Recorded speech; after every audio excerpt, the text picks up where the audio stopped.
అనకాపల్లి జిల్లా పెందుర్తి అసెంబ్లీ నియోజకవర్గం అధికార వైఎస్ఆర్ కాంగ్రెస్ పార్టీ అభ్యర్థిని తానేనని పెందుర్తి ప్రస్తుత ఎమ్మెల్యే అన్నమరెడ్డి అదీప్రాజ్ నేడు ప్రకటించారు. సబ్బవరం మండలం ఇరువాడ నేషనల్ హైవేలో వైఎస్ఆర్ కాంగ్రెస్ పార్టీ నాయకుడు సండ్రాన అప్పారావు నిర్మించిన షాపింగ్ కాంప్లెక్స్ ఆయన ఆదివారం ప్రారంభించారు. ఈ సందర్భంగా మీడియాతో మాట్లాడుతూ తనతో పాటు కార్యకర్తలు, నేతలు ఎంతో పట్టుదలతో పార్టీకి అంకిత భావంతో పనిచేస్తున్నారని, ఈ విషయాన్ని పరిగణనలోకి తీసుకున్న వైసీపీ అధిష్టానం వచ్చే ఎన్నికల్లో తానే పెందుర్తి ఎమ్మెల్యే అభ్యర్థి నిర్ణయించిందన్నారు. కానీ వేపగుంటలో శనివారం జరిగిన శంఖారావం మీటింగ్ లో మాజీ ముఖ్యమంత్రి చంద్రబాబు నాయుడు కొడుకు, తెలుగుదేశం పార్టీ జాతీయ ప్రధాన కార్యదర్శిగా చెప్పుకునే నారా లోకేష్ వేదిక మీద ఉన్న మాజీ మంత్రి బండారు సత్యనారాయణ మూర్తి మా పార్టీ అభ్యర్థి అని ప్రకటించుకోలేకపోవడం సిగ్గుచేటని ఎమ్మెల్యే ఎద్దేవా చేశారు. తెలుగుదేశం పార్టీ, జనసేన పార్టీ అభ్యర్థులను ఎంచుకోలేని పరిస్థితుల్లో ఉన్నాయని ఆయన విమర్శించారు.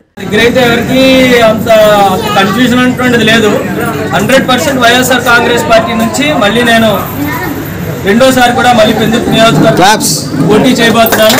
ఇందులో ఏ లేదు. మరి నిన్న ముఖ్యంగా శంఖారావు అనేటువంటి ఒక కార్యక్రమం మన పెందుర్తి నియోజకవర్గంలో జరుగుతుంది.